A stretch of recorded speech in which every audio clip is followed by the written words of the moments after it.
Hi and welcome to another episode of Thread Talks, and I'm really thrilled today to have the most amazing journalist. She's worked in beauty for over 20 years for the most prestigious glossy magazines.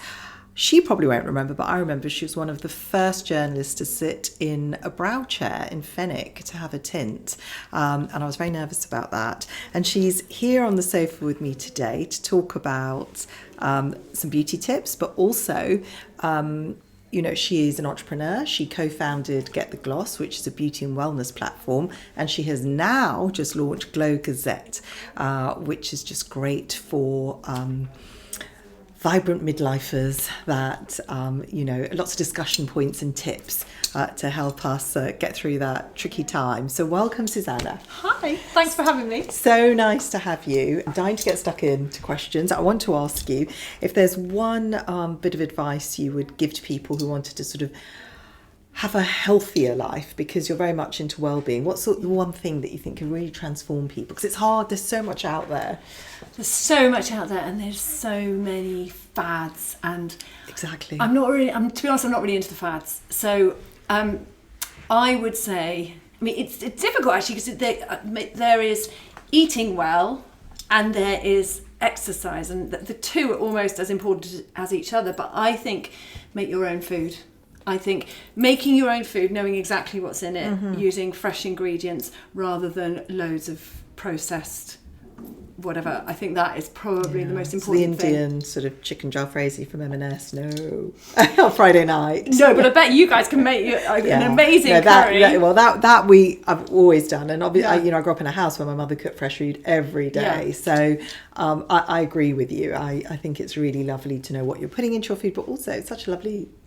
Cooking is a nice family ritual, I think. Yeah, exactly. So. And I think that old saying, the car won't go if you put the wrong petrol in it, is so true. I think you've really got to nourish yourself from the inside out. And that's a nice way to think about it. Yeah, and I think we can put as much makeup on as we want, but no light diffusing moisturiser is going to change, the way you actually look after yourself and your body and what you fuel yourself with. Yes, okay, well that's a good tip. Food, let's start there. Fresh food. Loads of veggies too. Yeah, loads of vegetables. It's all got to come out of the ground, doesn't it? So less sugar, less sugar. Carbs. Yeah, I think sugar's probably the devil.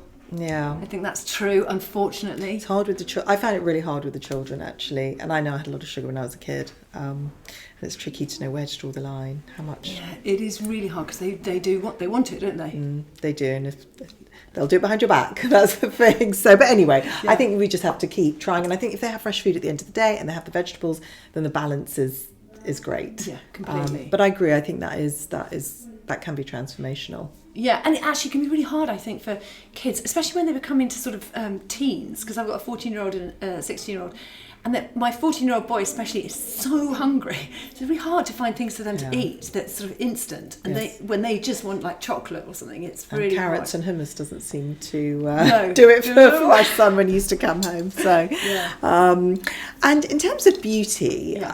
Do you remember sitting in the brow chair when I you actually first do. opened? Yeah, I do. And I was so nervous because it was Vogue / Susannah. I do remember sitting in the chair, and I remember my heart was in my mouth, and that actually, I think the therapist got a little bit of tint in your eye, and then she flushed it away. Yeah. And you were so lovely about it, and and then you put us onto a page in Vogue, which is a dream come true for a new brand. So thank you.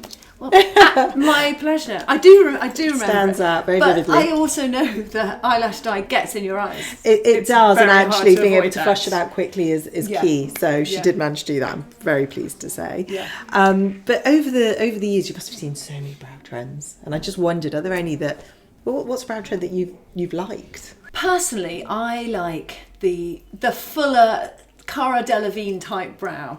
I'm really glad that someone did say to me when I was younger, I think it was my mum, said don't overpluck your brows, because she did. And so thankfully I still have, even though I do dye my eyebrows, and now use your eyebrow dye, or tint as I think you call it, but I've never gone for a really fine brow myself, but I love the look on people of it quite a natural brow. Yeah. I quite like a natural look generally. I'm not a mad fan of the overly defined, what I would term as almost like the Nike swoosh brow. Yes, it's just really arched and I see a lot of that now. Yeah, I think there's a lot of TikTok. I call it kind of a TikTok brow, which is very sculpted. Very. And I think it's interesting seeing women come in, and I think the brows should reflect who you are. So for those, some women very polished, very groomed, it's important. It's absolutely perfect. They love that. And then you have, sort of pared down, more natural. And I think your brows reflect who you are. So but I'm definitely more of a Cara Delevingne, because I just think eyebrows need to be preserved. Yes. And skinnies have crept back into trend, and we've sort of said, please don't tweeze them away. Use products to try and make them skinny if you want to, right? But don't. Yes, don't tweeze them away in case they don't come back. Exactly. Yeah. So. I find the sort of that Cara Delevingne brow quite refreshing. Quite. There's a real beauty in it. In its. Yeah. Well, they're defined, though, aren't they? They haven't been left to sort of just grow unruly. No. Sort of well, I think when you've got big way. brows like that, often they run into monobrows, which is what mine did. So I think there needs to be a certain amount of grooming, and also, just taking the right amount of hair really lifts your cheekbones. So I think you can be natural, but I do think brows need maintenance. Yeah. And I say that to women who I meet who say, I haven't touched them, and I'm slowly converting the nation. Slowly but surely, getting there. But I think I agree. Natural is lovely. Yeah. So, and over the years, have you got who would be your beauty icon, do you think? Well, I often think that I actually should have lived what my heydays should have been in the 1970s. I actually think I like 70s music, or 60s and 70s music. That's kind of like my thing. I love the style from then, and so I love the look of people like Jean Shrimpton, the model, and I think she had great brows, and also Brigitte Bardot. I just love. She's more sort of 60s, but I love those looks. Gorgeous. I love the sort of hippie hair and the quite natural look. But it's all kind of coming back, quite retro. And I was thinking Ali McGraw love story when you were saying that. I was just thinking of the woolly hat Ali and her McGraw amazing brows. love story. All that I follow sort of like 70s people on Instagram and stuff, because I really love. Maybe it's also the clothing things. I adore the sort of 70s vibe. I like flared jeans and like t-shirts and all those tones, those kind of browns and no, I think it's a great Fawcett. That's a bit of a different look, but I think Brooke Shields is tipping into 80s, isn't she? But she also had great big brows. But I think she had amazing 80s. brows. Lauren Hutton, sort of the models and icons of that time. I always love. I think it's because I love that quite natural look, and I think they had quite a sort of. Even though Bardot wore lots of eyeliner, there was quite a rawness to her look, and I love that. Yeah, and she went from actually being.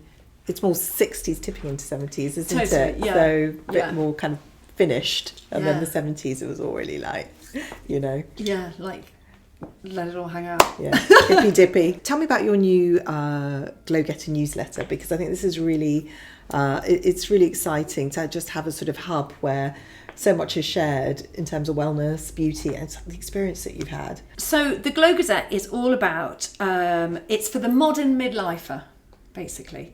It is, my sort of strapline is skin, soul and sanity. And like I was saying before, I think you can't really paper over the cracks. Although I personally love, makeup. I love makeup. I'm never without makeup. And so it's going to include, a lot of information about makeup, have amazing tips from makeup artists and all sorts of amazing things. But also, and probably most importantly, it's about sort of glowing from the inside out.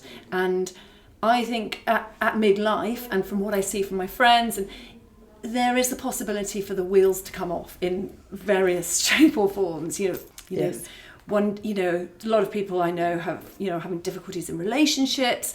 One day you look in the mirror and your face has suddenly changed, your neck's falling off, and so, I wanted to write about it, wanted to help, basically. Yeah. Well, I think it's really nice to read it somewhere and have the discussion. And it is true that suddenly in your life you look in the mirror and think, when did that happen? Yeah.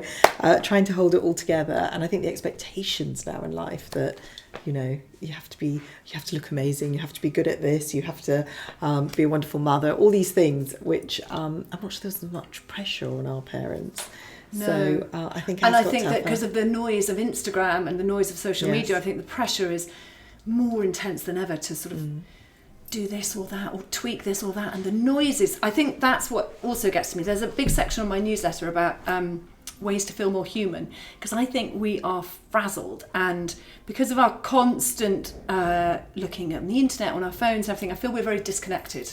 Yes. And there's a section that is all about getting back to feeling more human, sort of centering ourselves. Yeah. So there's a bit of a spiritual element to it without it being too woo-woo, because I know from speaking to people that some of them are really into the woo-woo stuff, some of them just aren't at all. Yeah, and I think everybody's trying to get that balance of trying to be a bit more mindful, Yeah. maybe a bit more spiritual, Yeah. because I think, well, during the pandemic it helped a lot of people get through it. So now people are definitely more engaged with the whole, with the topic of, meditation, mindfulness, exercise, all that, taking moments out. Yeah, being in nature, all that kind of stuff. Yeah, well, I'm really looking forward to reading that. I think it sounds great. And, in terms of mood boosting, is there something that you like doing? I know you're very creative, so that might be what you're going to tell me, but just in terms of making you feel better when you're frazzled or overwhelmed. Well, better when frazzled. Well, probably being out in nature is something that I'm lucky enough that I do live out in the countryside. So being outside, taking myself off for a little stroll, if I'm particularly frazzled, is always a winner. The cortisol levels just seem to drop when I'm outside amongst the trees and things. But then I always find having a bath for me, I always say a bath is my spiritual home, because I just love having a bath. And I kind of shut a candle. Yeah, I don't actually really light a candle, but I just shut everyone else out. I tell my husband not to come in. Do you not have the children? People. Or maybe they're much older now, but when I remember when I was little and I was in the bath, Mama, every 2 minutes. And it was, normally it's after my youngest Willow's gone to bed. Oh, perfect. So then I will have a bath, and my husband knows not to talk to me now. I'm like, please don't talk. I just need to I need some quiet time to sort of recalibrate in a way. Yeah, no, well, I think bars are it's quiet time, isn't it? It it's is. finding those moments on your own when no one's going to bother you. And creatively, actually, that's the thing, I draw. I love drawing. Well, I have seen your amazing drawings on Instagram and... I sort of, if I'm drawing, I get I feel like I'm taken to another place. I don't know where I've gone, but I've gone somewhere else for a while. But it's so lovely to have something like that you can do that is a kind of meditation. Yes, it is, yeah. So, no, that's great. So you're doing this Glow Gazette, which sounds really intriguing. I can't wait to read it. If you could write a letter to your younger self, what would it say? What would it say? I think so I'm quite a sensitive person, always have been. And I'm probably overly nice to people. That's probably all part of me being sort of quite sensitive. And I think throughout my career, I think I've probably sometimes people slightly can take advantage of you when you're the nice person, instead of like the ballsy brash person. Yeah. So I think I would probably say to myself, stick up for yourself. I think that would be one thing I would say. Don't let people put you down, because it's great being sensitive. I actually have come to realise that that's a bit of a superpower, because that is what makes me creative, and it's what makes me empathetic, and it what makes me do my job. But I think in the world out there, you've got to be there. You do need a bit of toughness. So I think I would say stand up for yourself. Don't let people put you down. I do remember when I was doing work experience once, there was this lady who used to call me Thingy the whole time. That was horrendous. I think I would say Thingy. Yeah, it's outrageous. Yeah, outrageous. She wouldn't get away with that. No. I would also say all this is well and good, but it's everything meaningful happens on the inside. And I'm going to give you some quick fire questions. Okay. Now. Tell me, Pilates or yoga? Yoga. Yes, I have seen you do handstands on Instagram as well. Headstands, I should say, not handstands. Sorry. I can't do a handstand. Although I did start trying, but I know you've got to build up to it. You can't just. Yeah, I'm not there yet. No, but I do love yoga. I feel it's like a bit of a dance. I love it. I have to say, I've really got into yoga, and I do feel it's changed how I feel about myself. I can actually move my body, and my back pain is gone as well. Amazing. So there is no doubt that it just lubricates everything and helps you to move better. So yeah, and just the very act of that actually makes you also think about your body and how it moves and things. Well, I think often we're just moving around in the world and we don't think about our body. But yoga actually sort of connects to it, and you think, oh, I've got a funny hip there. Yes. And it does make you think about your body and how it is and how it moves and it's brilliant. Actually, and my grandfather lived to 101 because he was. Oh wow. He did practice yoga every day. That's amazing. And he was really slim, vegetarian, did yoga every day, and it just shows that if you live well. Wow. You know. Do you live in India? He lived in India, and then he used to come and see us. But that's amazing. Yeah. So this is your quick fire, not mine. Okay, ski or beach? And you've got to choose one. Well, I do love a mountain. There's nothing like being in the mountains, but I think I'd have to go beach. I love actually just like the ocean and having my feet in the sand. And I would actually just lie and roll around in the sand. My husband hates being covered in sand. He has to be like sit on a sun lounge. But I just, me too. I just Yeah, love. He's like, get the sand off, and I just it's messy. It's sticky, isn't it? Yeah. So I would go beach. Okay, and at sunset, I think the beach at sunset, 6 p.m. as the sun's going down, cocktail in hand. The best. That's and the the sun best. is just the sun's dipping warm. and It's warm, no longer hot. That would be the point for me. That sounds really tempting. Actually, I feel like doing that right now. Fact or fiction? Fact, actually, probably. I like reading about people's sort of own experience. Kind of memoirs. Yeah, I love fiction, but I think I prefer sort of real life. Tinted moisturiser or foundation? Tinted moisturiser. Every day of the week. Very interesting. Everyone's heading that way, actually. Well, because I have sort of slightly freckly skin, and if I go in the sun, then my freckles really come out. Because I'm very fair, and if I wear foundation, proper foundation, I feel like, I look like I've got a proper mask on. It's too heavy. I think it doesn't look like me sometimes. anymore. It looks much more sort of fake, and I've never gone for that sort of fake Kardashian like look. I'm always a no makeup kind of girl. Yeah, I love a glow. That's what I love. I'm Tinted always after a moisturiser. glow. Hence the Glow Gazette. And brow tamer or lash curler? Brow tamer. I used to curl my lashes when I was younger, and they actually naturally sort of curl up, so I don't think I actually ever needed to really, but my eyebrows definitely do the funny. When I wake up in the morning, they're all over the place. Yeah, I know, we all go through that. Floppy brows. It always makes you look so much better, a brow tamer. Definitely. Lifts, gives you cheekbones, opens up your eyes. Yeah, absolutely. Bit neater. Yeah. Yeah. Well, thank you, Susannah. It's been brilliant. Thanks for sharing all your beauty tips. Good luck with Glow Gazette. And it's been so lovely. Pleasure. having you. Thank you so much for having me.